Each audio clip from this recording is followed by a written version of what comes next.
Welcome everybody here today. This time I'd like to call this meeting to order. Clerk Barger. Yeah, I'm here. Master Barger? Here. Master Tudor? Yes, here. Botkin? Here. Judge Stover? Here. Phil. I'd like you to come up to the podium and lead us in a word of prayer, please. Thank you for being here today. Sure, welcome.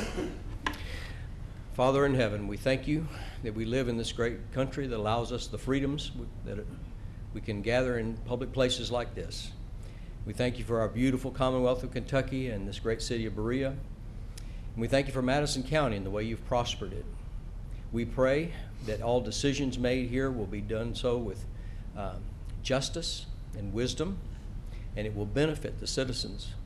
We don't want to forget our first responders. We thank you for how they protect us and serve us. And we know that too often they've been put in harm's way, and we grieve with the family of the Hattiesburg police officers. I ask you to protect them, guide this meeting. May the decisions made honor you. In Jesus' name, amen. Amen. Thank you. What denomination? United Methodist. I'm sorry, it's Berea United Methodist pastor there. Yep. Everybody please rise. Sheriff, please in the pledge, please. Face the flag, please. I pledge allegiance to the flag of the United States of America and to the republic for which it stands, one nation, under God, indivisible, with liberty and justice for all. Thank you, Sheriff. Y'all have had a chance to look over the minutes from last meeting. This time I need a motion and a second to approve the minutes, please. Second. Call the roll, please. Master Combs? Yes. Master Barger? Yes. Master Tudor? Yes. Master Botkin? Yes. Judge Stover? Yes. Treasurer's report will be the next meeting. First order of business, guys, I'd like to need a motion and a second to amend the agenda. I've got a few things that I need to amend the agenda for. One is a presentation with Kentucky Changers. The second is an EMS proclamation, and the third thing is a jail policy and procedures approval. You want to do them first or in any order? I'll do them in, All right. So want a motion? please. I move. Second. Call the roll, please. Master Barger? Yes. Master Tudor? Yes. Master Botkin? Yes. Master Combs? Yes. Judge Stover? Yes. Thanks, guys. At this time, I have Manuel and I have Jack here. They're going to just give us a little update on the disasters that have been declared by the president, and just sort of reach out to the community and let the community hear about what options that our constituents have that have had storm damage with the flooding at this time. Manuel? Yes, my name is Manuel Portela. I'm an intergovernmental affairs specialist for FEMA. And this is, we have here Jack Camp for SBA, Small Business Administration. And we have here our PIO, Jim Homestead, and voluntary agencies, liaison, Mr. Larry Booker. What we're gonna do this morning is like do a small introduction or presentation of the FEMA programs that are available, and this is the reason is because as you know, the county has been declared as individual assistance and public assistance emergency. So FEMA is composed on public assistance. That's the assistance that has to do with the public infrastructure. Individual assistance is the assistance directly to survivors. And there's another division that it's mitigation. That the word says it's mitigate for the future disasters. Since this county has been declared as individual assistance, there is a procedure to follow. And the first step for the individual, the survivor, to ask for help is by getting registered with FEMA, by calling the 1-800 number, 1-800 462-7585.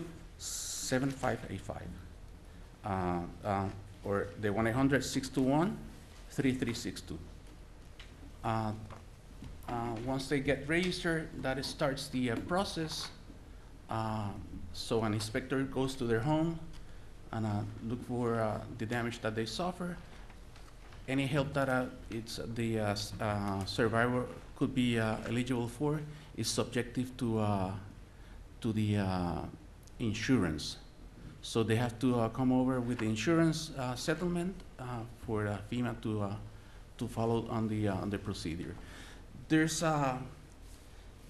some information pamphlets that I'm gonna pass to you, where it explains on one side the basics for the individual assistance program and the basics for the public assistance program.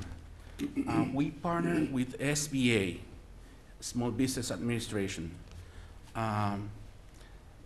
So that's why the SBA speaker is here. So he will talk a little bit about his program.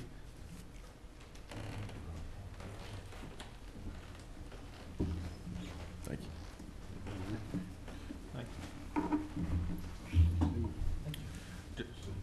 You can give one of them. You can give that one to, I've got one. Yeah.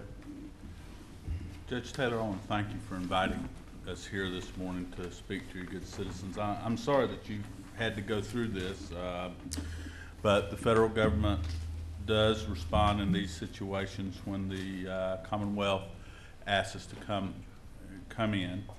And the SBA comes with the small business, with FEMA when they come in, and we want people to understand that in a disaster, the Small Business Administration helps homeowners and renters as well as businesses that have been impacted by a disaster.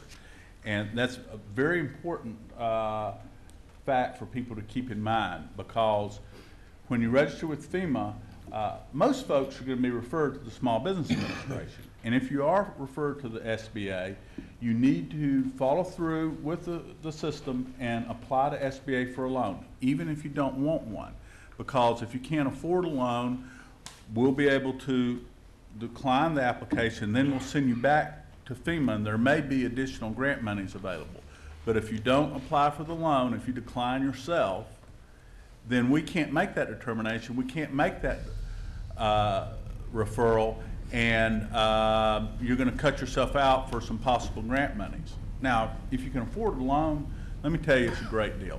Our interest rates for homeowners and renters in this disaster are as low as 1.813%.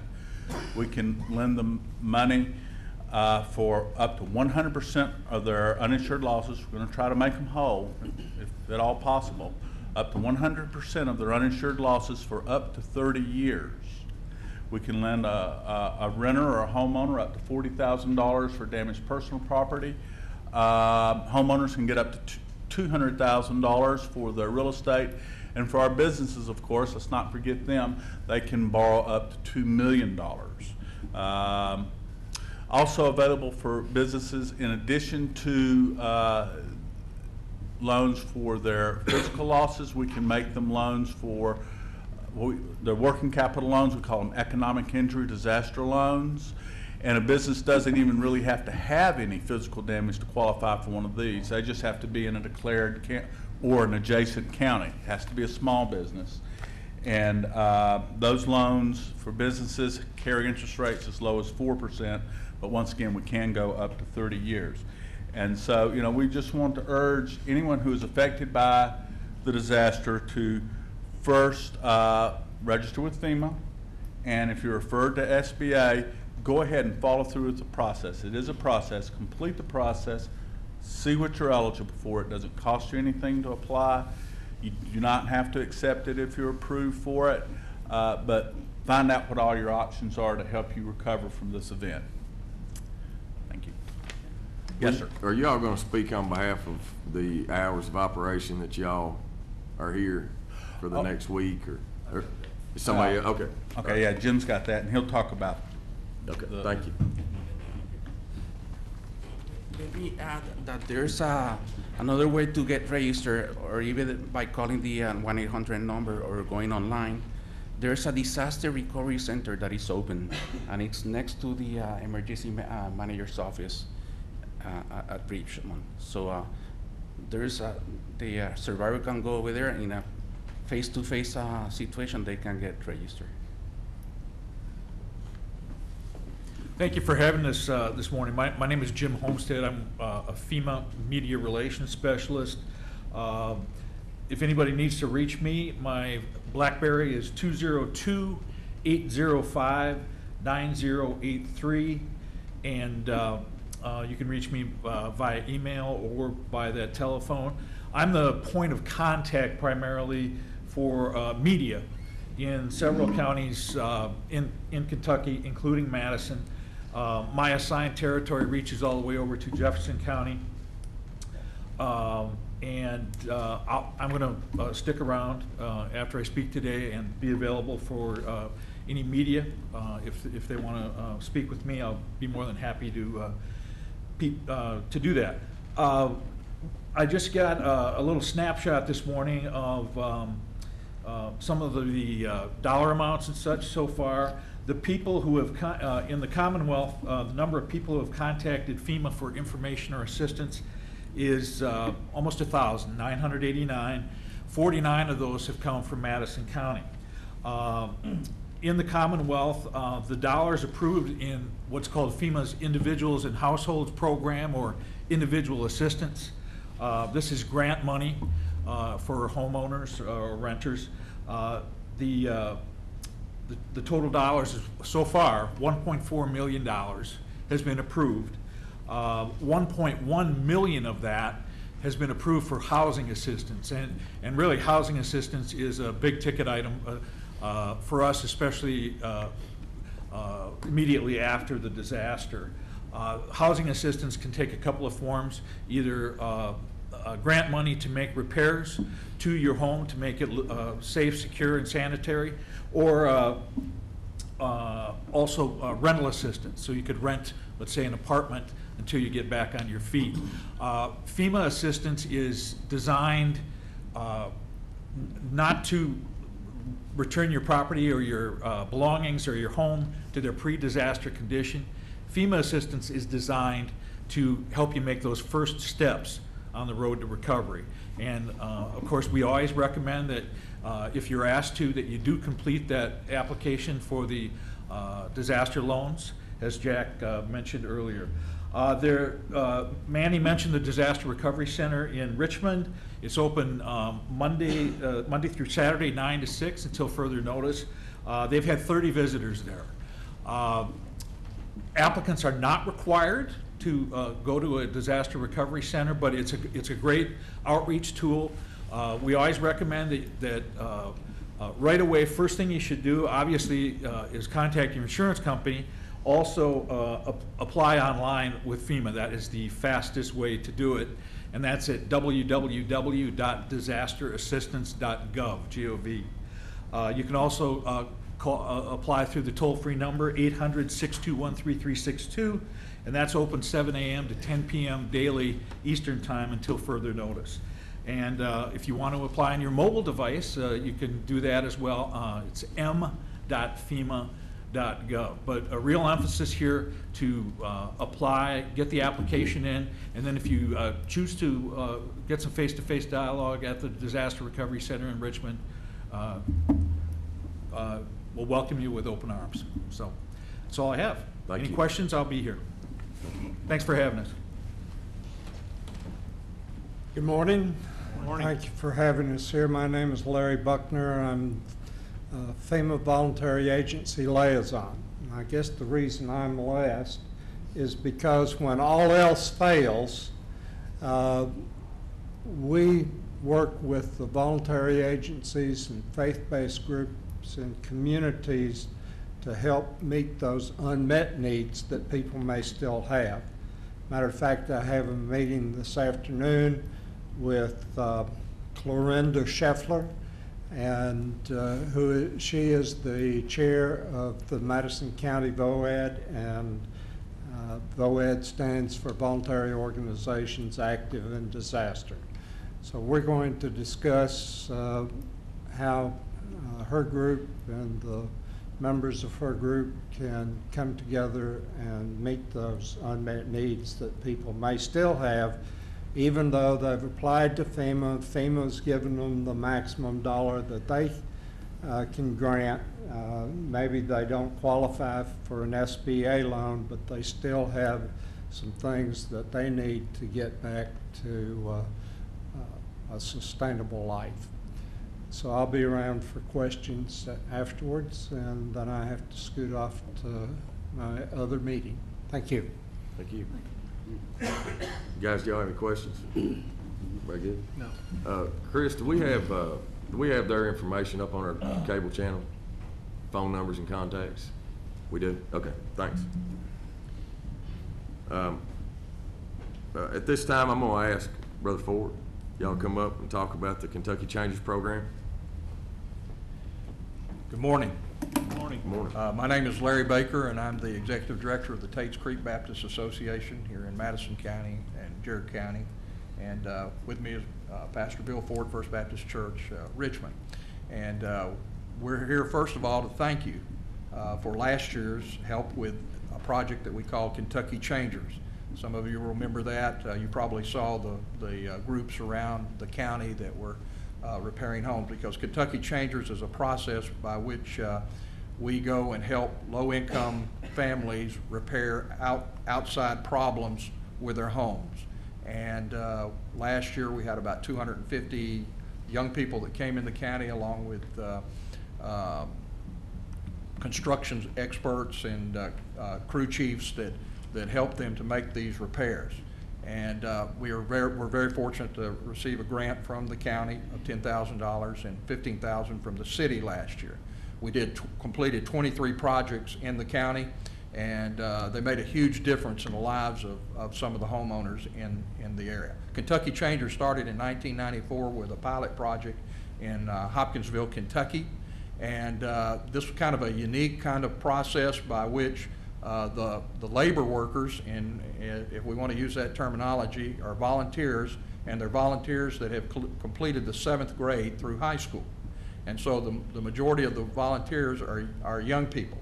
They are also accompanied by one adult construction specialist to every 5 youth, and they go to homes that where there's probably no realistic possibility that the homeowner can make the repairs, or they can get any kind of funding to make the repairs. They do roofing, siding, window replacement, door replacement, a lot of ramps for handicapped folks, and it's just a great project that these kids are able to be involved in. It is funded completely by them and by the Baptist churches of the association, and some government assistance that we've been able to procure over the last 25 years during the process.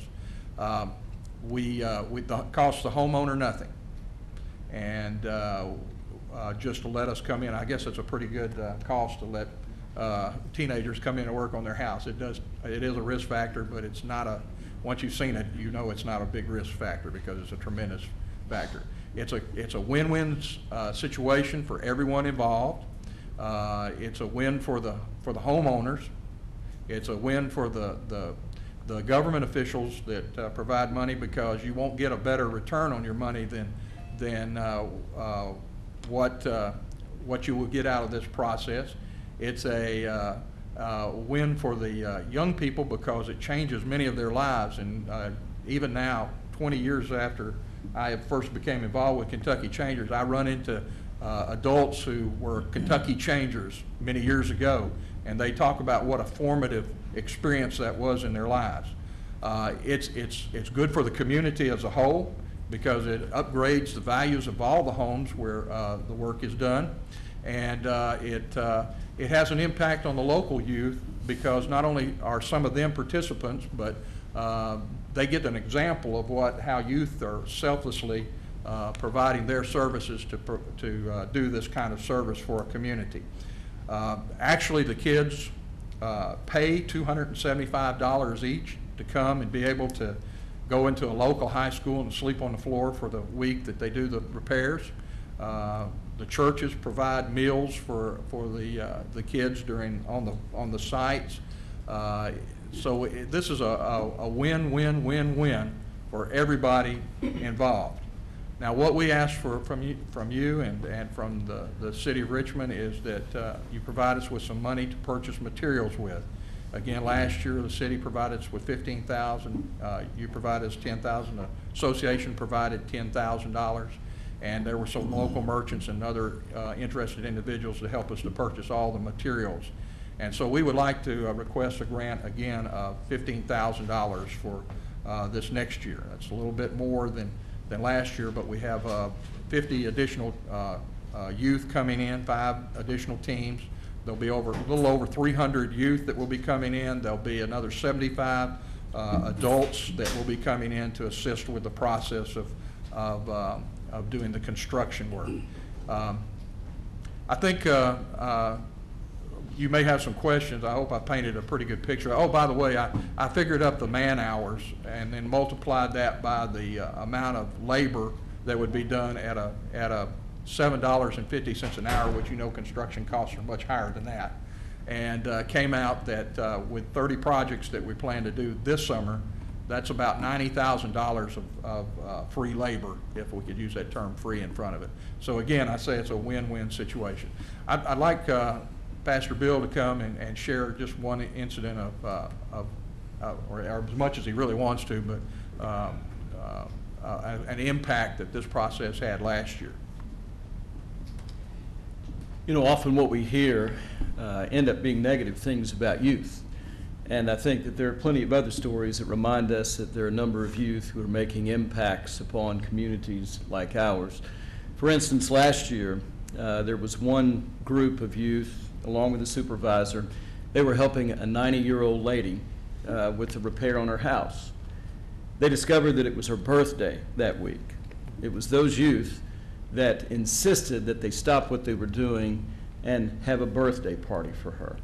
So you can imagine how thrilled she was with the impact it made on her physical residence, but also the impact it made on her that all of these youth would take the time and make the effort to make her feel special. It was her birthday. You know, it's an amazing thing that all these youth, 300 plus youth, will be coming from Pikeville, Paducah, to Richmond, Kentucky, to Berea, Kentucky. They're paying to sleep on a gym floor. The food's good, but it's institutional food. And they get up every morning with an excitement to go and to help people to repair their homes. It's a wonderful experience for both the youth as well as the homeowners. So it's wonderful to be in partnership with both the city and the county. It's a privilege to be able to do that. They'll be here on June the 13th, Saturday, stay Sunday, Monday, Tuesday, Wednesday, Thursday, and then leave to go home on Friday. They'll be tired, but as my dad once said, it'll be a good tire. Do you have any questions for us? Is there a ratio of, do you select homes that are in the county as well as in the city, or are they all in the city? Or? No, it's mostly in the county. Okay. What we did is we printed application forms in both the county and the Richmond and the Berea newspapers. We also handed out to several agencies in the county the application forms. We've done some door-to-door deliveries in some areas that are impacted heavily by houses that are pretty much run down, where there's a lot of elderly. And so we collected all those. Then we send out a team of 3 construction specialists that go and they make sure that these are homes that we can actually work on. There is some regulations that we have about the pitch of the roof and the kind of damage that we can accomplish. They have to be projects that we can finish in the 4 days or in a reasonable time when we get some adults to come back to finish out a project. But right now it looks like there will be about 10 in the city of Richmond and about 20 in the county overall. And then there'll be also 2 ministry projects that we're having this year. We'll be helping the Abuse Center with some needs that they have, and also Habitat for Humanity with a couple of projects that they're doing. So it's pretty well 2/3 in the county, 1/3 in the city, 100% county, though. I know last year, we gave you 10,000, correct? Yes. And I know, I've talked to the judge about this, and we were actually criticized because we just didn't give that 10,000 out. But our policy was, you bring the bills to us, and we'll pay them, and I think it'd be a good policy this year also. Yes. That's my opinion. It's not that we don't trust you, No. don't get me wrong, because you do good work and we want to help you. Yeah.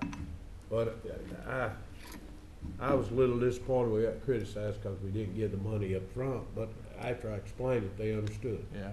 I don't know where that criticism Well, came I'm from. not gonna say where it We came had a pretty good agreement with the judge executive last year that there would be no bills paid until we brought in all of the receipts, and we did that. In fact, I think we brought in like $16,000 worth of receipts and received 10,000. Well, that's just And good we do that. accountability. And we talk about, we have a really careful auditing system through this whole process.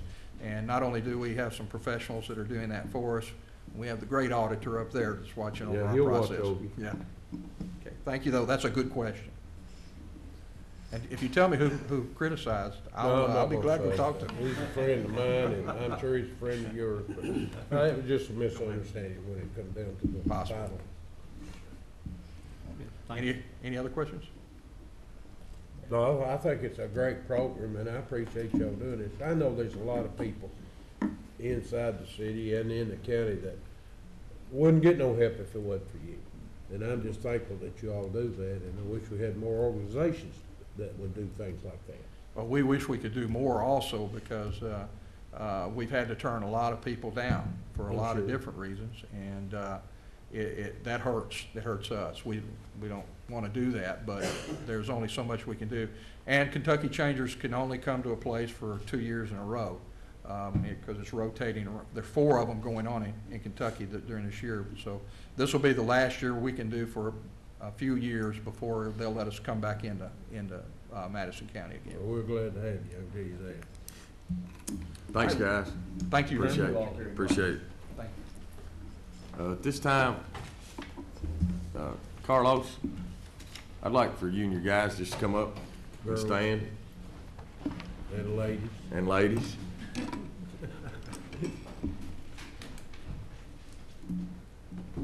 Just like to recognize you all and honor you guys, and while I read the proclamation.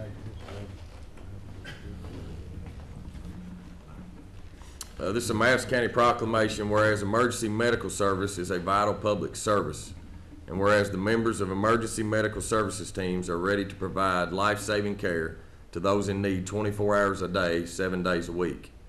And whereas access to quality emergency care dramatically improves the survival and recovery rate of those who experience sudden illness or injury. And whereas the emergency medical services system consists of first responders, emergency medical technicians, paramedics, firefighters, educators, administrators, emergency nurses, emergency physicians, and others. And whereas the members of emergency medical services teams, whether career or volunteer, engage in thousands of hours of specialized training and continuing education to enhance their life-saving skills, and whereas it is appropriate to recognize the value and the accomplishments of emergency medical services providers by designating Emergency Medical Services Week. Now, therefore, I, Reagan Taylor, County Judge Executive, and the Madison County Fiscal Court, in recognition of this event, do hereby proclaim the week of May 17th through the 23rd, 2015, as Emergency Medical Services Week, with the theme, EMS is Strong.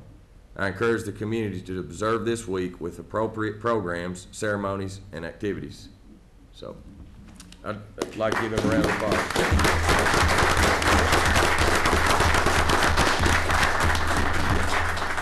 Carlos, if there's anything you'd like to say? Just very briefly, I know you have a long agenda today, so I'll just take a few minutes every time. Appreciate the judge and the court for recognizing EMS. Oftentimes we're kind of unseen until you need us, and we want everybody to know that we're certainly there for you.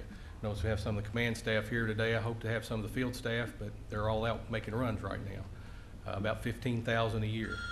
So it's incredibly busy. The employees are unbelievable in what they do under stressful situations. It's certainly not an easy job, It is a very rewarding job. The EMS Strong logo for this year's EMS recognition is, it talks about what a strong individual it takes to do EMS. And you can insert any public service or first responder into that. It certainly does. And we can't do our mission alone without all the other first responders, police, fire, rescue, EMS, FEMA, EMA. We're all a big team. We're just a part of that team. We happen to be the healthcare part of it, but everybody provides, a piece to making the county here what it is. We are so fortunate in Madison County to have the resources, first responders. Obviously, my love's EMS, been doing it 2 days shy of 33 years. And it's been a pleasure to serve the folks of this county. But we can't do it, I just happen to be the guy who's director right now, but it takes the team out there on the streets doing it, and it is tough work. So I'd like for the community, if you see our folks out there in the next week, certainly any time, but certainly next week during EMS week, to say, hey, thank you for what you do. We do appreciate it, because sometimes the thank yous are few and far between. And it's certainly a pleasure to have those folks recognized at least once a year for the effort and the work that they do put into it. One thing I want to tell you, and they'll actually do the award ceremony probably later this month, but just a little bit about what our crews do out there. The American Heart Association Mission Lifeline has a program where they look at specifically heart attack care. Our community jumped on that, our service jumped on that quickly.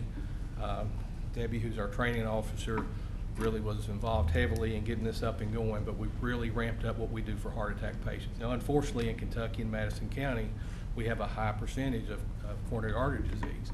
So they just awarded us, last year we received a bronze award for our services, and that's a certain level of performance. Not everybody gets it. This year we moved up to the silver award.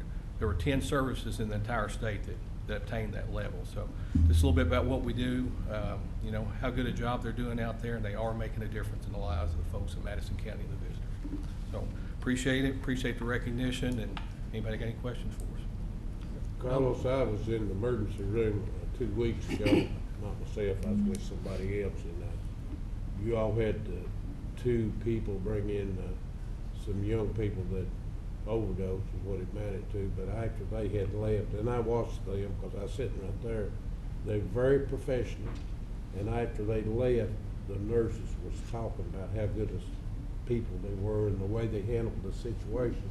So that's a compliment to you all and those, and I didn't get their names. I talked to the state policeman that was there, and I should have got their name, but they were very, very professional, and the nurses were even bragging on it. Good, So we appreciate that.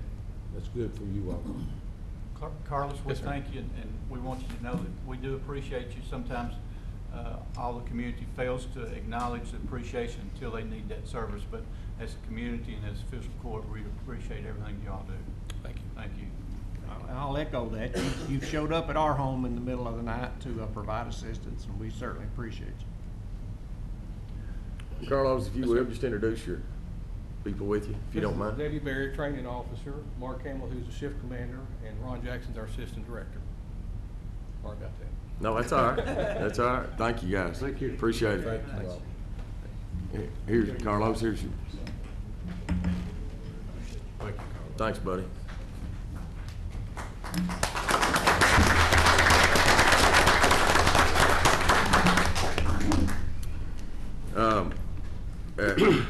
At this point, Doug, if you don't mind, step up and, guys, we had to add this to the agenda. Was unaware that this needed to be voted on today. This is the jail's policies and procedures manual. There is no changes from last year. There's no changes to the policy and procedure manual from last year. Of course, when there is changes, my understanding, Mark looks at them. And of course, there was no reason for him to look at these because they haven't changed since last year they were voted on.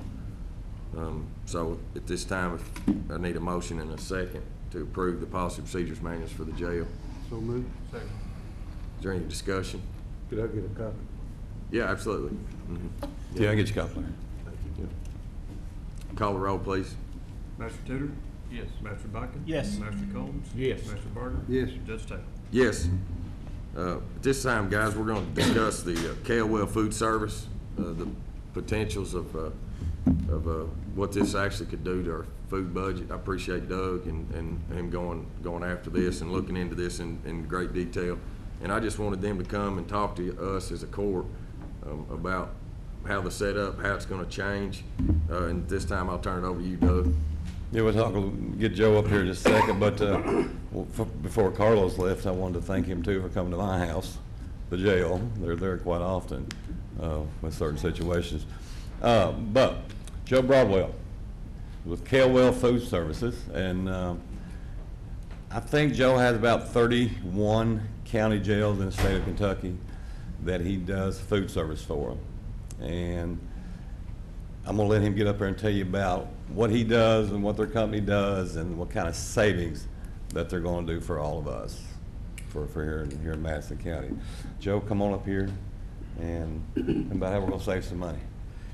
Well, thank y'all for having us up this morning. This is our specialty, correctional food service. And as you know, in the world today, everybody's getting to a specialized market. And we buy food on a large volume scale through contracting through manufacturers and transportation deals.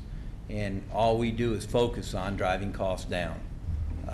Keeping quality up is what our niche in the market is. There are, you know, some things that out there you can find, you know, cheap, but it's not palatable. We look at doing a quality job for a fair price and driving the cost of the county and its taxpayers down. And in today's times, I understand how important that is. We put a proposal together here with Doug and for your facility, and I just kind of got the numbers wrote down here.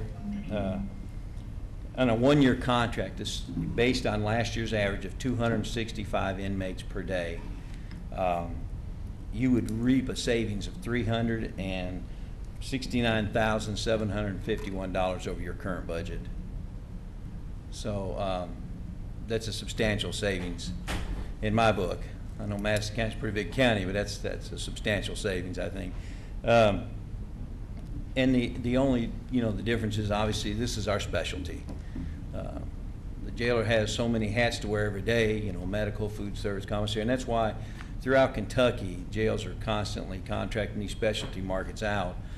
Food, medical, commissary, now it's pretty standard in about every jail that's full service that they're contracting these services to see the, you know, savings. To also, jails are a huge cost to each county. I also kind of understand, as I serve as a deputy judge in our county, and you know, our jail's probably right now our top line cost. So it's a big burden. So jailers are looking for ways to save money to keep the cost down to you folks. So we, you know, we'll employ your folks that you have. We've offered all them positions at the same salary. We're going to match their insurance needs that they have now, and the cost won't go up to them. And we've tried to do things to keep them, you know, equal in this situation. Obviously, we're not a participant in the state retirement program, so that's one thing we don't have that they do. So, would you have any questions for me? I'll be glad to answer anything I can do. How many of those employees are you gonna keep if you get this? All three of them. Is that all you got, Doug? Three full-time employees, yes. How many part-time? Zero. Zero. Is that 3 meals a day, what you're proposing? Yes, 3 hot meals a day. And we'd also provide the lunches for the work crews that go out and things like that. What that also provides too is the trash bags, the gloves that we have, the chemicals to clean the kitchen area also. All that's figured in your savings. Yes. The food prep, I think our food prep is $7,500, and that's included on this also. How many meals are at that price? I mean, because we fluctuate in. It does. inmates. You know, based at 265. As you go up, obviously, labor gets distributed further out, so your cost goes down per meal. So as, I don't know about Madison County, but everywhere else, crime seems to be going up. So as your population increases, your price per meal goes down.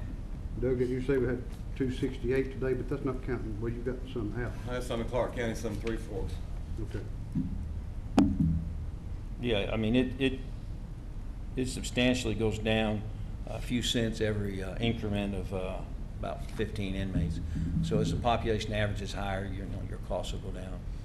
Are those meals Are they brought in, or are they prepared there, or what? Prepared on site, sir, with the staff that we're Oh, gonna, We'll be prepared there, so the equipment, we would still have to maintain all the you still equipment. maintain the equipment. We'll do preventive maintenance and keep it up to snuff, and we also, you have a really good maintenance staff there, which is a really big plus. Well, one of my worries was, if it's coming from the outside, you can't control what's coming in. Right. And, you know, because of the drugs and stuff, that was one of my concerns. We're a Kentucky-based company. I'm out of Beattyville, and I'm the founder of the company. I started in 1992, incorporated. And we, all over the country, worked in corrections, and this has been our single focus. And, you know, I've been all to California. We've done maximum security facilities with 5,000 inmates all the way down to, you know, 60-bed jails. So it is a big focus of our security. Mr. Broadwell, I want to commend you for bringing a service to us at a fair price. We certainly appreciate that. The jail is just a huge burden on the taxpayers. And Doug, we want to commend you for seeking out and finding another way to save money for the taxpayers. We certainly appreciate it. We all have to do the same thing. We certainly appreciate you. We do. Thank you. One thing I want to mention too, guys, is that right now, you know, like we get inmates out, and solid waste uses those inmates, and right now solid waste having to buy their lunch. So, you know, this service here, they're going to actually pack a lunch for those guys as well when they actually do get out on. And it's not really work release, but it's inmate work where they're allowed to get out. Their classification gets out, and so it'll actually save Scott time, you know, from having to go and get the food, taking it for them. They'll already have it packed for them. So there's a pretty big savings. I don't know the dollar amount on that, but there's a considerable amount of savings there as well. They also send lunches to the ferry with their work. Mm-hmm. Yeah, he'll take care of whoever's out working, Yes, the sir. crew that we have. And I think we have maybe 25, something like that, maybe 30 out working everywhere. And I wanted to have this discussion today. This is something that we're wanting to implement as of June 1st. So if there's a Need a motion to accept? if there's a need, I think I'd rather y'all think about it and us vote it at the next meeting. Do you have a handout, or you can get it? I just, Judge Thomas can give you everything Okay. we. Yep. Okay. I'd like to look at it. Sure. I think I'm excited about it. I don't want us to rush into anything though, so that's why I wanted them to come today and then us actually vote on it. If it's something that needs a vote, then we'll vote on it at the next meeting and get them ready for June 1st. Well, and you also have contacts, Doug, from your research that we can check with the other facilities. Oh, yes. As far Joe as the had service and stuff 31 goes, jails. correct? This is 32, and we do the bulk of the full-service jails in the state of Kentucky. The Yeah. Department of Corrections, there's not a jail inspector that we've worked with won't give us a high recommendation. The dietitian at the state, Susan Williams, has worked very close with our dietitian. Our dietitian that works for my company is the chairman of the Correctional Dietary Association in the United States. So, I mean, we've done this for a long time. You know, I don't want to use the word expert, but we're pretty good at it. Yeah, to have 31 facilities, that tells me something, and I did talk to some other facilities, Clark County, Montgomery County, Laurel County, that have KOL, and I even talked to some inmates out of Clark County, that Clark County has KOL, they like it, it's good, there isn't any. If you satisfy the inmates with a reasonable price, you're doing good. Well, now that's, you know, I always say they wake up not able to go out the door in the morning, so they don't wake up always happy, you know, kind of incarcerated, but you do the best you can, and it's very similar. I always relate to school food. You know, we all went to school and we all kicked the cafeteria in the school, and a lot of days sometimes you think about, boy, that was pretty good now, but you know, when you're there, or I guess when you stay in a hospital every day, it gets old, because psychologically, I think we can't, you know, we're used to getting them going to the refrigerator and getting what we want. Inmates and school kids can't do that. So, but otherwise than that, they're very satisfied. They understand their plight, and we do follow the grievances very well. In Laurel County, for example, I think we went something like 11 months without a complaint. I think they understand it's not a high regency, so. Yeah, the steak truck didn't stop. Guys, thank you. Thank Thank you. you. Appreciate Thank you it. for your Y'all time. done, guys? You got any more questions? You good?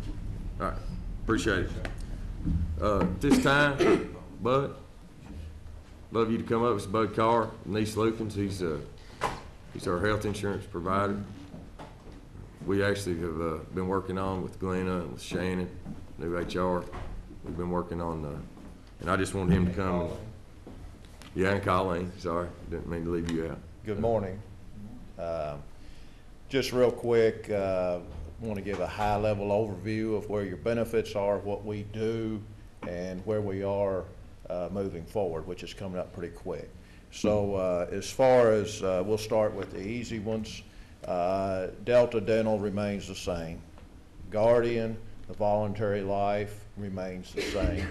The basic life and AD&D goes up 50 cents per employee per month. We usually fight that, but for the premium that you've paid them in the last 2 years, they've paid out more in death claims, so we don't have a big argument there. So it's 50 cents per month. Is that a life insurance policy? Yes, that's basic life and AD&D. The county provides $25,000, and when I say the county, that's all divisions, all departments, sheriffs, and clerks, and so on. So all that, the other stuff is flat. Aflac will be doing your enrollments. They have a great enrollment team. They did the cities last year. They will be starting on Thursday with open enrollments. So they'll be offering the Aflac products in place of the Allstate products.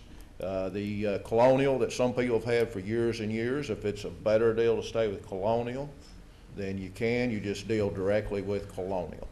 And I'm sure there's been information passed out on that. Aflac, as you know, is well known. They've got the ducks, so their products, they'll bring the ducks, I'm sure. So they'll do a good job on that, and that starts on Thursday. One good thing is you guys stay way ahead of the game. None of these changes take effect till July 1st. Okay, nothing changes, no rates, nothing till July 1st. Now, as far as the health insurance, that's the big thing, and we could stay here for a long time, but we won't. Health insurance is something that Mark may have to look at because it does change for every year, okay? I'm just teasing. I'll take you to lunch anyway. But we market to every insurer that is available that has a viable network in the state of Kentucky. And when we got all that back, Bluegrass Family, who has been your current carrier, your health carrier for 3 years anyway, maybe 4, had the lowest rates, the lowest renewals. So we negotiated with them a little bit, got them down, and then we made 3 changes. Nothing on your buy-up plan. Your buy-up plan is probably the richest plan of any employer in the state of Kentucky. You still have that. 0 deductible, $10 copays the doctor, but it's very expensive. Okay, that increased as well. But on your HRA plan, we'll call it the HRA plan, but it's the plan where 200 and some odd, the bulk of your employees are on this plan. It still stays at $1,000 deductible, so that's good. Your maximum out of pocket, instead of it being $2,000, we raised it to $2,600. So, you know, you look at that, but the part of Obamacare that kicks in July 1st for you guys is that all of your prescription copays will now go towards your maximum out of pocket. So that'll kind of offset that, if you will. The other changes, your office visit copay is going to be $25. It doesn't matter if it's a specialist or primary care. Preventive care is still covered in full, so that doesn't change. And your urgent care was very low. It's a $35 copay to go to instant care or urgent care, and that's going to $50. And those 3 changes will occur on July 1st, okay? Now, 3 years ago, we took a chance. We like to stay ahead of the curve if at all possible. We took a chance and implemented the HRA. Now, that's a term everybody's, what is an HRA? It's a health reimbursement account is what that is. And so we save money each year, okay? And it's seamless to the employees. Most of you don't even know it's there. It's set up to where the feed from Bluegrass goes to a company they have purchased called Connect Your Care. Connect Your Care, when it's their turn to pay, they will reimburse the provider. So the employee doesn't have to get involved. The employee does not have to get a check and figure out who to pay and all that. So it's worked real well. But in dollars and cents, if you offer the same benefits without the HRA today, it would cost the plan $300,000. Okay, so that HRA has worked real well, and we're continuing to do that. Other than that, the open enrollments will start Thursday. Glenna, Shannon, Judge, and Colleen have done a fantastic job. They've been good to work with. Of course, I've worked with Glenna for 10 years probably, so look forward to working with Shannon because I think he's going to take this over. So any questions, and if you have any personal, or my office is in Richmond, everybody knows how to get a hold of me, so see most of you out. I saw Roger, he looked like he was getting ready to go to the emergency room. He was pushing a wheelbarrow that his wife filled up with wood, and thought his back might go out. But, Go down the street. but anyway, I appreciate your all's time. Anybody got anything? So there was something good in Obamacare? I don't know what it is yet, but by going to what we call the 6,600 maximum out of pocket, which is really 2,600 for the employees, 4,000 is that HRA that we're talking about. That's the maximum you can go to. Okay, so we will have to deal with the Cadillac tax in 2018 if our friends in the Senate and the House can't get that repealed, which there is movement to do that. So nothing that we have to worry about now. So everything's in good order. I wish I could say everything stays the same, but I never get to say that in any group. So, but we're pleased. It ended up being a 6%, I didn't say that, 6.5% increase by doing what we just talked about. Okay? It could have been worse. Yeah, it started out worse. Yeah. But, you know, you had some tough years, but you started getting better towards the end of last year, and hopefully that'll continue. So we'll continue to monitor. We'll look at all avenues and every way we can to save money. But I understand some of the other groups are going to, what, 16% increase in some of the... Some of them are. Some of them are 19. Some of them are 17. So 6% is a pretty good level. 6% is. 6% is a good, for making just 3 small changes that won't affect. Changes. And whereas natural gas liquids are 100 times more explosive than natural gas alone, and whereas 24.5 miles of this 72-year-old pipeline runs through Madison County, and whereas regardless of the use or potential use of the compressing station in Madison County, the Madison County Fiscal Court is concerned about the noise level associated with the operation. Now therefore be it resolved, we, the Madison County Fiscal Court, oppose any changes in the current pipeline that could negatively affect our land, water, and air, putting the health and safety of our citizens and our environment at risk. The Madison County Fiscal Court hereby adopts this resolution and authorizes the Madison County Judge Executive to sign and forward this resolution to the Federal Energy Regulatory Commission, and urges the FERC to deny any application to repurpose the Tennessee Gas Pipeline number 100-1 to transport NGLs through any portion of the Commonwealth of Kentucky. Judge, I move the Madison County Fiscal Court adopt this resolution to protect the citizens of Madison County and future development of this pipeline because of the what it exists could have possibility of the leakage and what could happen from this pipeline being repurposed. So I make that resolution. Yes, second. Well, that's not the only pipeline we have. We've got a bunch. We do. You're right. I know Francis gave me a map, and it was unreal how many pipelines that we have in Madison County. I didn't even know about I think there's 14, Larry, but this is the only one they're proposing to repurpose and put the natural gas liquids through. You would think if that was that important to them, they would come before this. Well, Judge and I have been after them for 2 months to ask to set up a community meeting and let them come and inform the public. And there's a deadline which is coming up this week to citizens to respond to the first Federal Energy Regulatory Commission, and that deadline passes on the 14th of this month. Any citizens out there get their website. You got that, Judge? The website? No, I don't have it with me. Sorry. Let me give that out real quick. Here. Yep. It's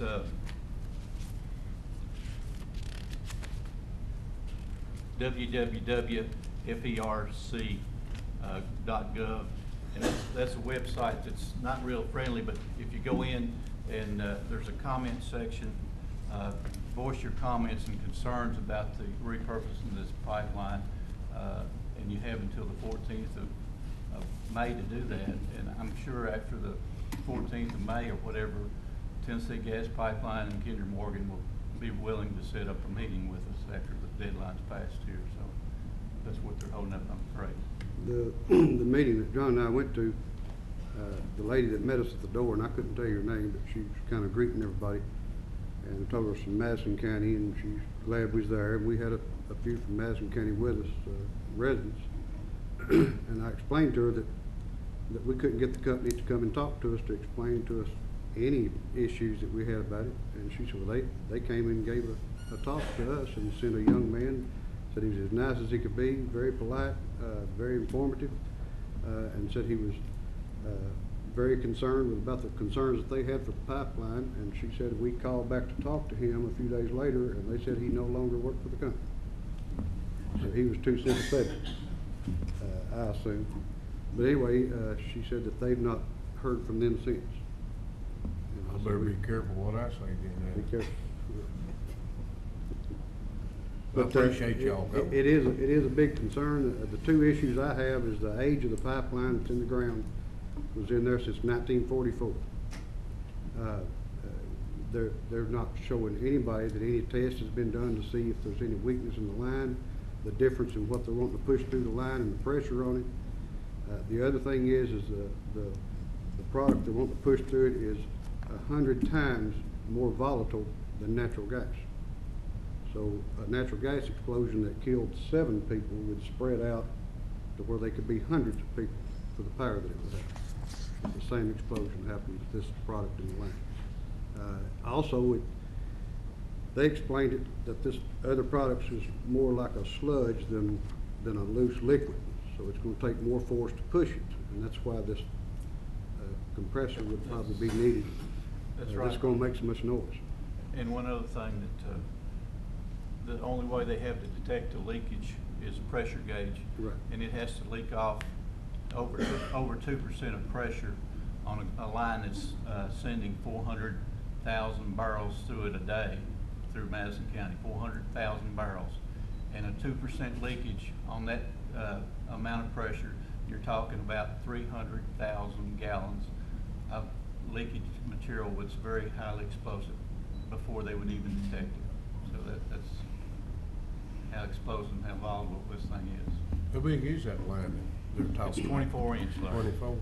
Tell them what they said about the first responders, like for the fire department. The first responders or anybody in that area, if they come within a mile of that leakage, can automatically ignite that gas because it's so explosive. With their radio or whatever? With the radio, with the cell phone, with any kind of electronic device. So responders would not be allowed to go in other than just on foot. Any vehicle that goes by, a tractor out in the field, somebody flip a light switch half a mile away could ignite this. So it is very, very explosive, very dangerous if there's any kind of leak at all. And we're talking a 60 to 70-year-old pipeline that they're putting 3 times the amount of pressure on in the opposite direction. So I just don't feel it's safe for Madison County. And I feel like that a lot of the counties throughout the state are going to pass this resolution and feel the same opinion as this. And there's some counties already on board. All right, guys, at this time, just to let everybody know that's here and on TV that Larry made a motion to come out of executive session. Tom Botkin was a second. All in favor? At this time, I need a motion and a second for the termination of Tamara Phelps. She's the finance officer with CSEP.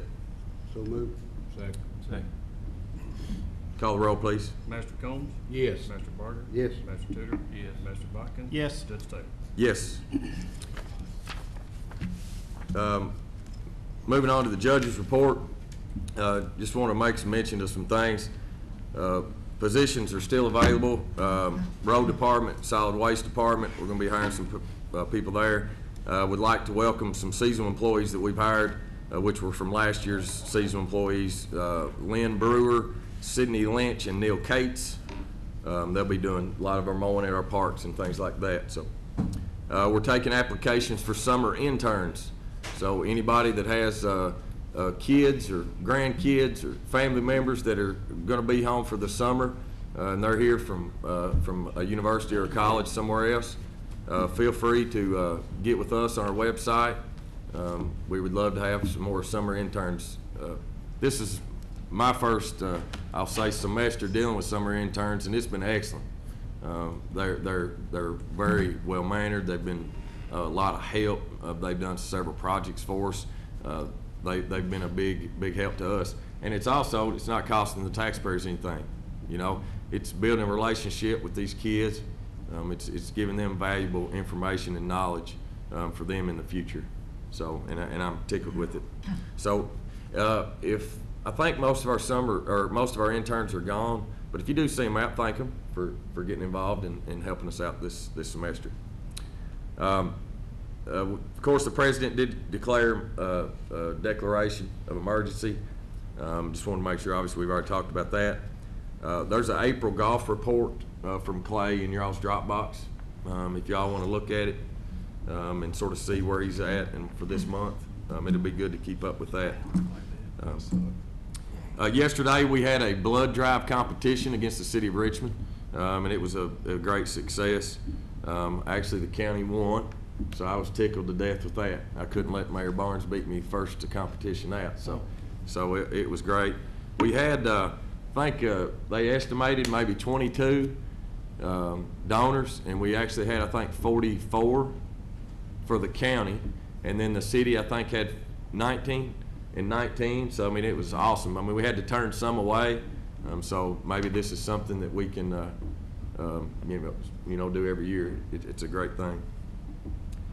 Madison County still on Facebook, Twitter, Instagram if you don't care to follow us, and just a reminder, the Whitehall Park is still closed, and will be closed until October 31st. At this time, I'd like to invite Chief Cox up.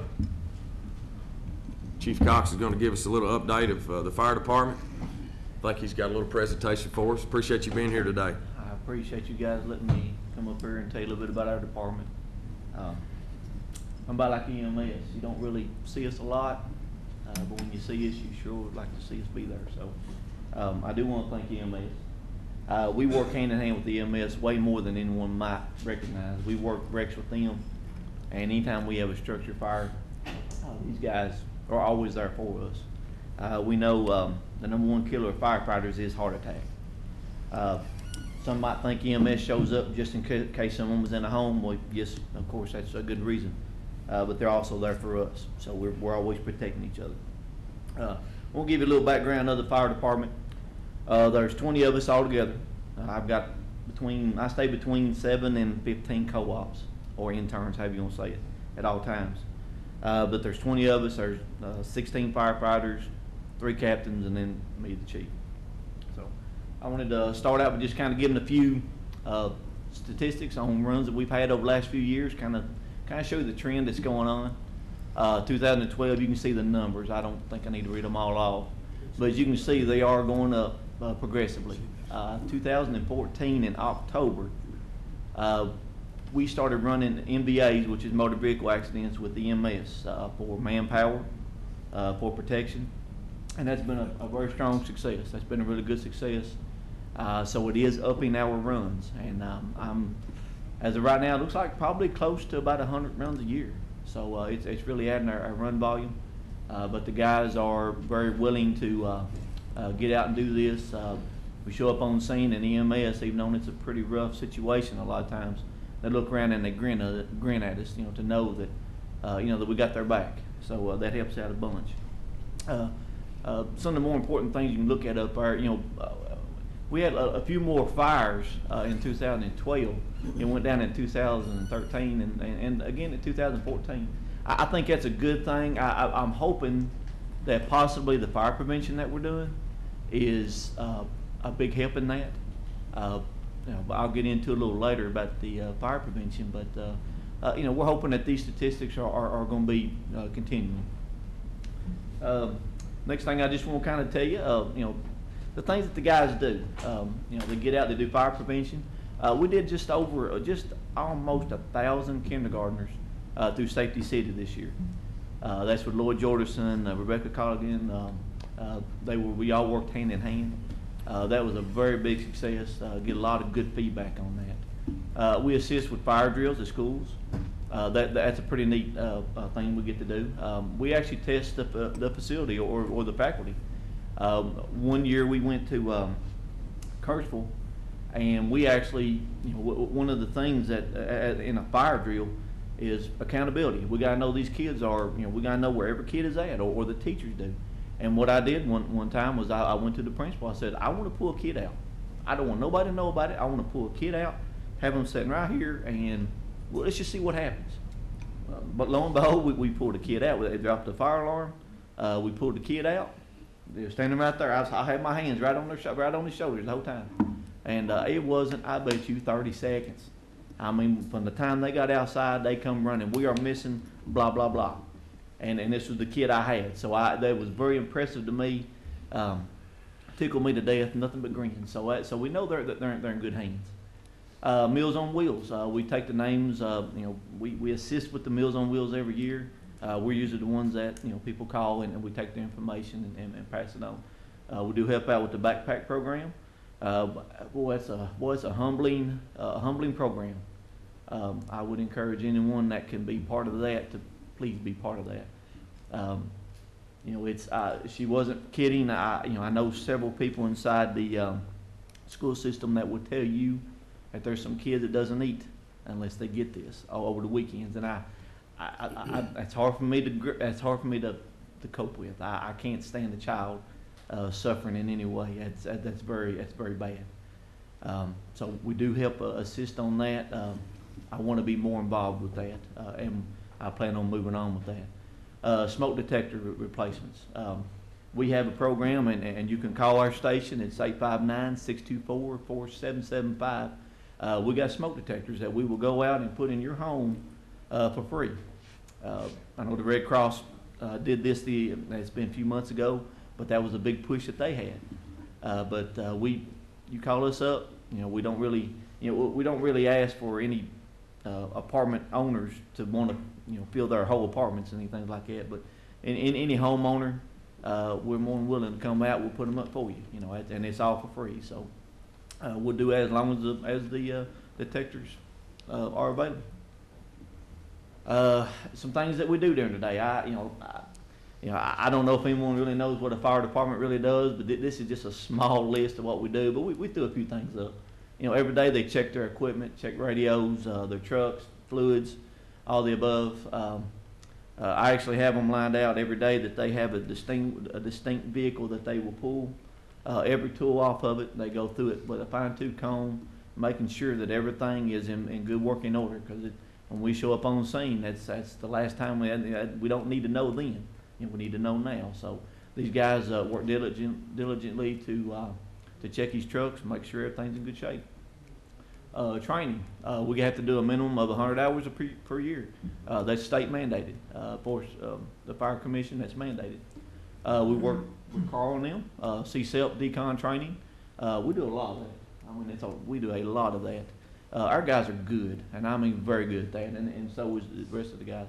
Of course, fire prevention, we do tons of that. We do the Safety City, we go to schools, we do the smoke trailer, we do tons of that. Station maintenance is very big for the department. We like to keep it clean, looking good when people walk in. They need to see that. Hydrant testing, that's a pretty big thing, especially for ISO. Hose testing, we got to do that once a year. SCBA testing, we check them every shift, and we go through them with a fine-tooth comb every week. So so that's a strong thing that we do. I just want to bring up the ISO ratings. I had some pretty good news brought up. I don't know all the details completely yet, but I know that Whitehall and Union City both had ISO came in this past about 2 months ago and did a kind of like a follow-up challenge. Union City went from a 6.9 to a 5.9. Let me explain the 5.9 and the 6.9 deal. Well, what this is based on is if you're within 5 driving miles of a fire department, and if you're within 1,000 foot of a hydrant. If you are within 5 driving miles of a department and 1,000 feet of a working fire hydrant, you'll get this lower rating, which would be for Union City now would be a 5. If you're outside of 1,000 feet of a hydrant, then it'll be a 9. That being said, a 10 is the worst you can be. Whitehall went from a 6.9 to a 4.9. Now, them two go into effect, I'm guessing July 1st. They didn't give me the information before I could make it to the meeting this morning, but it should be within the next few months.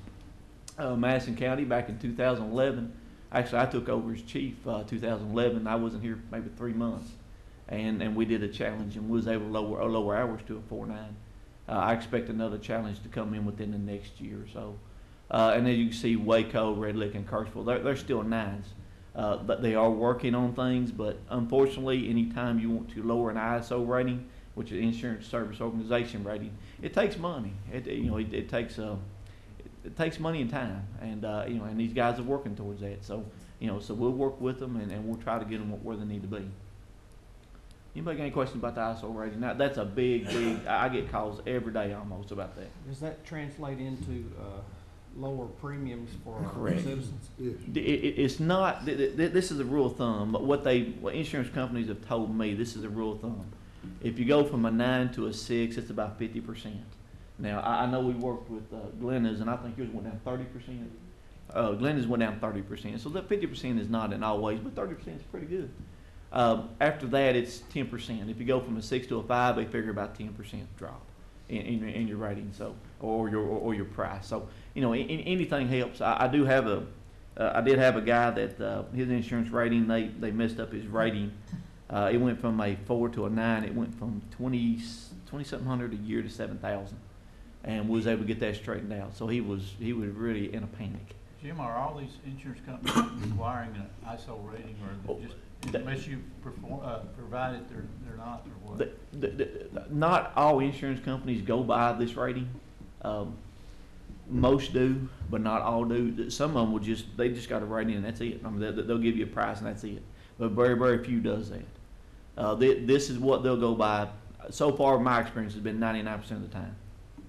We're actually working right now with what they're calling, what ISO wants to call a water shuttle. And if we can prove to ISO that we can keep a certain amount of water on a scene and pump a certain amount of GPMs, they will actually lower, the 9 will go away and go down to what your first number would be. It'd be the same as if you was within 1,000 feet of a hydrant.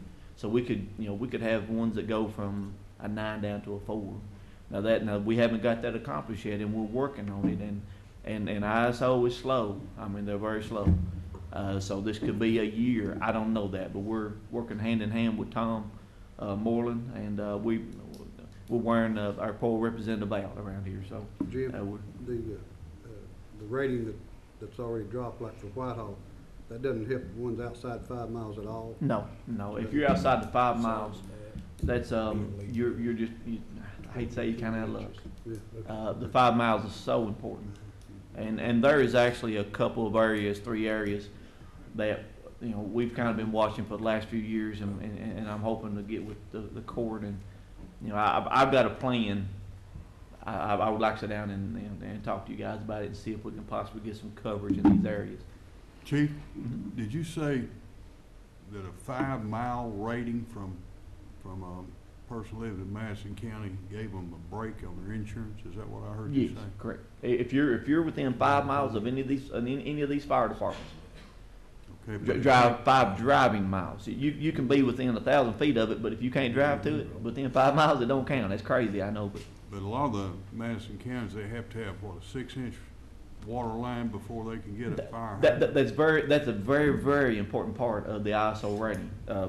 ISO is based on 40% fire department, 40% water, and I think it's 20% communications. So we're not even half of what it really comes up to add everything together. But we have an incredible community 911 system. I mean, we got one of the best. Our water is getting there. I wish we had a lot more hydrants, but unfortunately, that's a very high. If they live within 1,000 feet of a fire hydrant, they get it. If you're within 5 driving miles of a certain fire department and 1,000 feet of a hydrant, yes, you will get the lower rating, yes. Thank you. But that doesn't mean that your insurance company you're with recognizes that. That's a big deal. I get calls, I mean, it's almost every day. I mean, saying, you know, can you please help me, you know, and some things that we've done to help this ISO rating. Now, when I took over as chief, I got with Buzzy Campbell, he, the ex-chief of Richmond, retired chief of Richmond. We got together and we found some strategic ways to sign automatic aid agreements so that we could get coverage where Madison County or any other fire department besides Richmond could reach. We was able to do it out on your end of town. Was able to do it down Lancaster Road. That was a big help down Lancaster Road. But you know, we did some strategic planning on that, and it's worked out quite well. We got most everybody covered, but we still got a few that just don't have the 5 mile to cover. Just isn't there yet. Hopefully we'll get there. Any other questions about that? I know it's a big, and I could spend days talking about that.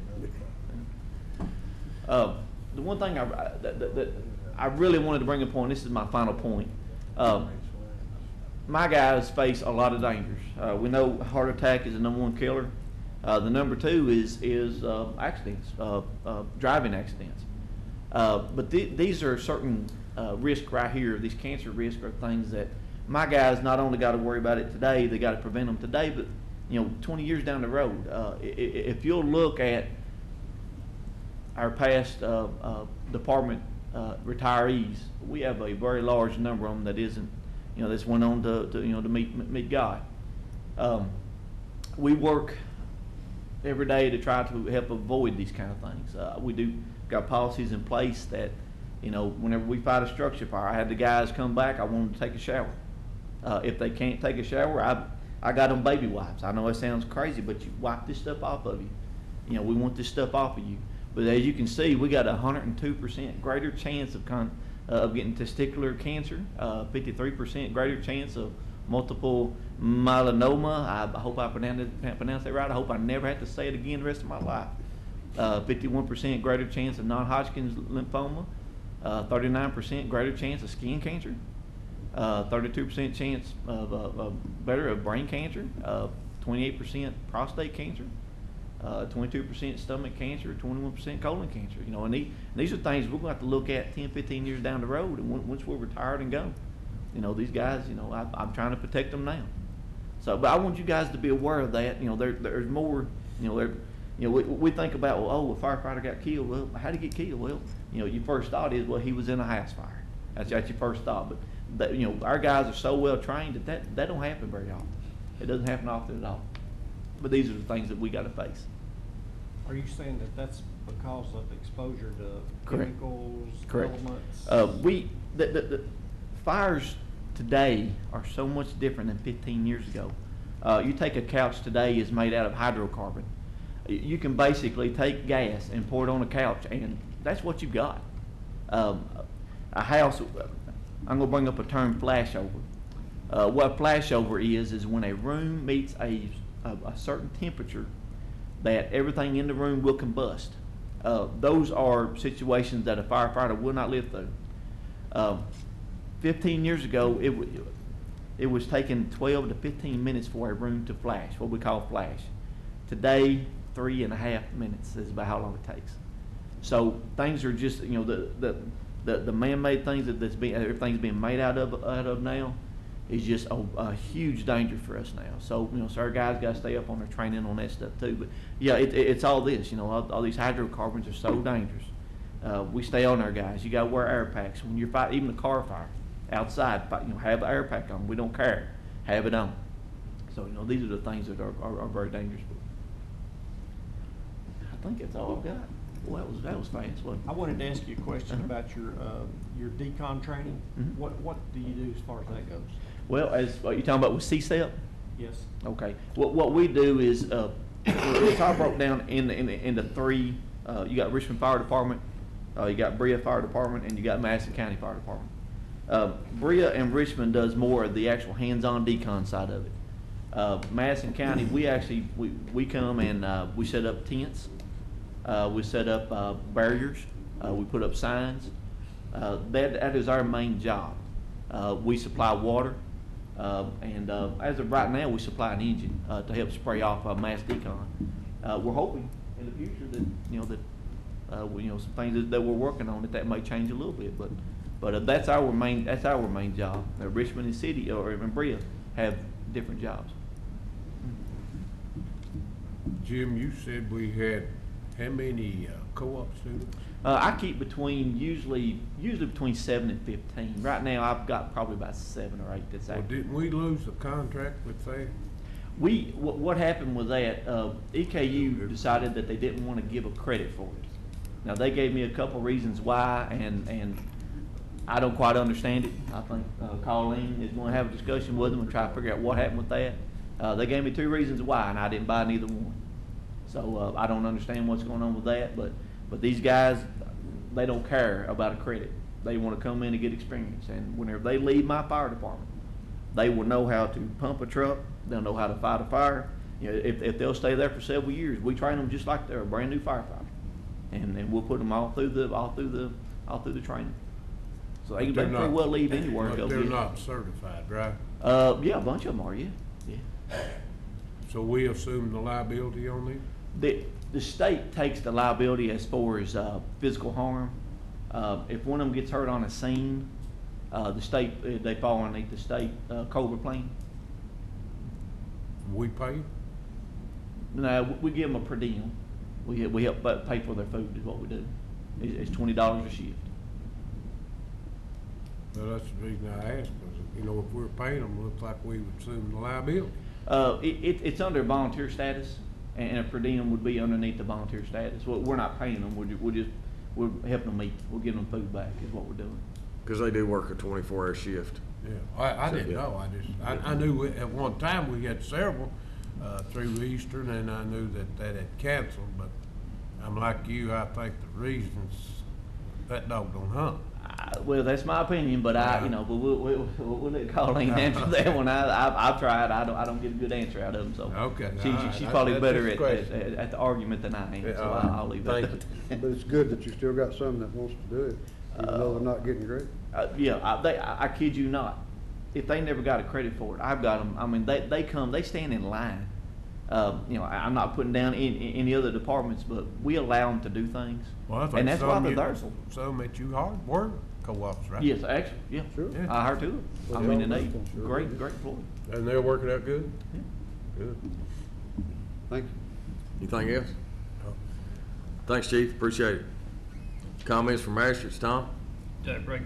Oh, I'm sorry. It's all right. Want to remind everybody that a week from today, the 19th, primary election day for our state constitutional offices, and we will be conducting walk-in absentee voting until the day before the election from 8 to 4:30 at the courthouse. We're going to be out of town from the county, and today is the last day to receive your application. So if you're going to vote mail-in absentee, we need you to, the individual who wants the absentee ballot needs to hand carry their application in. If you got more questions, just call us 624-4703. Thanks. Appreciate it. Tom? I wanted to just take a second to commend our HIDA task force again. I got an email this week that said that basically, in the long and short of it, was on the 6th of May that the Madison County Drug Task Force arrested 4 Richmond residents in connection with undercover investigation. The task force officer seized 50 grams of methamphetamines, over 3 grams of heroin oxycodone pills, and $3,200 in cash. Friends, that's not going to our kids. That's not going to anybody we know. That is off the street. That is fantastic work. And Sheriff Cole, if you would just thank those folks for us and just let them know that we certainly appreciate all the work that they're doing out there. It's making a difference. We appreciate it. Willie's not here to pat him on the back, but for everybody that's in our districts, they know we're showing up now and we're patching roads and fixing potholes and everything that we've called and promised them we'd be there to do. They're finally showing up and we're doing that. And yet others, if they still have problems, just contact us. There's still a backlog and they're still working on that. But you contact us and we'll get somebody there to help you just as soon as we possibly can. Yeah. Just want to give everybody a little update on the bridge situation in District 3. The beams for the Cane Springs Bridge have been ordered, should be in within the next 3 to 4 weeks, hopefully within 4 to 5 weeks, we'll be able to reset that bridge and get it back up and running. It's already been pillars precast and ready to work, ready to set on. The Oakley Wells Bridge, we're waiting on the state to determine whether the beams we have picked out on that one will meet the load capacity that we need on that bridge. If so, we're looking at maybe just sliding those beams under without dismantling that bridge from the bottom. So another situation that the judge and Roger and Tom and I went to yesterday, a farmer down on Taste Creek has an issue of all the flooding, just piling piles of gravel up in the middle of the creek, and it's happening all over Madison County and all over the state, where you have these massive floods and it just washes immense piles of rock up in the middle of the creek, forcing the creeks to the outer banks and causing erosion on the banks, causing creeks to just shove rocks out in the middle of fields, and causing, when the flooding happens, to put the water up in houses and personal property along the creek side. We met with a lot of state and some federal officials down there yesterday, and they're going to go back to Washington and talk to them and let them know what problems we're having here, and maybe release some of the federal restrictions on cleaning these creeks out, so we won't have such a problem about this. And a little further information on the I guess changing or repurposing of the pipeline. We have until the 14th, so please get online and go to www.ferc and make your comments and concerns about how serious this pipeline is to Madison County. And maybe the Federal Energy Regulatory Commission will put some restrictions on this and try to keep us safe here in Madison County. Thank you all. There's a lot of people on that too, John, that don't realize that doesn't just affect your district. That's also in Rogers. It's also in the 4th district. I'm not sure, does it get you too, Larry? I don't think it gets Larry. That pipeline actually comes in the southwestern part of Madison County down towards Poozy Ridge, toward the Nina, over in Garrett County, across, and then it comes up basically Barnes Mill Road area and across some of the major subdivisions, Miller's Landing. It goes right through the Hillcrest Nursery out there on Red House Road. So we're talking within half a mile of Madison Central and Daniel Boone Elementary School. So that could be major catastrophe if something happens in that area. And then it goes right on down through the Union City area and out at Doyle'sville over into Clark County. So that's something to be concerned about. Please voice your concerns and let the Federal Energy Regulatory Commission know that this is something that Madison County can actually live without. There's no benefit to Madison County. We receive no funds from this. This is just a mechanism for the Kinder Morgan Company to transport the fracking waste from Pennsylvania and Ohio back down to the Gulf Coast so they can refine it for other use. But Madison County receives nothing from this. Thank you. Thanks, John. Raj? Years ago, due to the flooding, I kept preaching that as the years goes by, I had a gentleman that lived at Valley View at the time, been there 40-something years, and he kept telling me, he said, every year the creek behind my house was 20 foot away. And he said every year it's a foot closer, or it's 6 inches closer. And he said it's almost to my back door.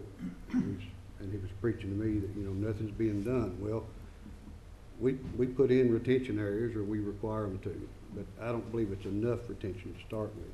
And on top of that, like we've been talking and where we was at on Tates Creek, we're washing rock from 20 miles away maybe, or 50 miles away, and then it's landing in our creek and taking up the space to where the water has no place to go except spread out all over the property.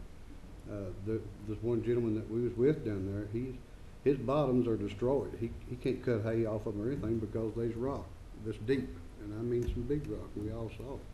It's ridiculous to find that we have a federal government that just can't understand that this rock needs cleaned out. I mean, it needs moved out of the creeks. And I think that, like I told them down there, our representatives that was there and the ones that weren't there that we can get in contact with, I think that's the only way we'll ever get anything done. I hate to say it, but the thousands of us that makes a phone call or whatever, that might make a little difference, but when it comes to the person that represents us, and he tells them face to face, you know, these people are on my back and they got a legitimate complaint, they need something done, I think we'll finally get something done. I've learned a little bit through Andy Barr's office by him coming to the Valley View Ferry and it being a hands-on looking at it and saying this is silly that you got to have a Coast Guard regulations to run this little ferry. That's because somebody in Washington has never seen that ferry, and all they think about is the big boat that's passing a cruise liner or something. We don't have that issue here. You know, you don't have to watch out for that type of traffic. So it takes our representatives coming just like they did to us to the creek and seeing how bad it is, and I think then that puts it in their mind. You know, this is a serious issue that needs taken care of. That's all I'll say about that. But I mean, the flooding's been going on for years. It's just getting worse. We naturally all know that. Every time we build a new development, it adds to it. And I know we make them catch so much water. I think it's just going to have to be backed up a little more somehow, or controlled a little more before it gets downstream. Some asked about the flower sale. I found out that looks like we sold about $23,000, which is drastically down from a year ago. But still yet, whatever we can clear out of that will go directly to the Cancer Society. Glad to do it. A lot of hard work for 2.5 days, but it's always been well worth it. Just want to thank all the department heads and the EMS, and Carlos does a fine job. When I run the record service years ago, Carlos was probably one of the guys that come out and worked a lot of those wrecks. I've never seen any of them. When these people are in wrecks and they're injured and hurt, sometimes they'll tell you things or chew you out because you're bending their finger too much or whatever, you know. These guys takes a lot of abuse, especially with the drugs that we've got up there today. It's really dangerous. It's tough work. And they got to keep their mouth shut and do their job, and they do it. And I appreciate every one of them. Thank you. Thanks, Rob. Larry? I'm glad we got the meeting here in Berea, and that's a pretty good crowd at one time. After having executive session, everybody left. We're glad the rest of you's here. Doug, I know you had one escape. Got him back for you. Yeah, about 3 hours later. That's 3 hours later. It's gonna happen when you leave the door open. Well, I never said that, but you did. No, I don't. Mistakes are made, aren't they? I know Willie and them, like Tom said, they're out working, and we're finally getting in some good Class I blacktop, and boy, that really makes a difference. That coal patch, it doesn't work. I mean, you put it in, you run over it 3 times, it's gone. But now we got some good Class I, and I just hope we got enough money to fill all these potholes, because we got plenty. But I think they're doing a good job, and everything seems to be running smooth. I'm just glad to be here. Glad to hear it, bud. Any comments from the audience? At this time, I need a motion to pay the claims and approve the transfers. So moved. Second. Any discussion? Call the roll, please. Master Barker? Yes. Master Tudor? Yes. Master Bodkin? Yes. Master Combs? Yes. Judge Taylor? Yes. Next court date is Tuesday, May 26, 2015, back in Richmond. Again, that's Tuesday, May the 26th, 2015 in Richmond. At this time, I need a motion and a second for adjournment. So moved. Second. Call the roll. Master Tudor? Yes. Master Bodkin? Yes. Master Combs? Yes. Master Barker? Yes. Judge Taylor?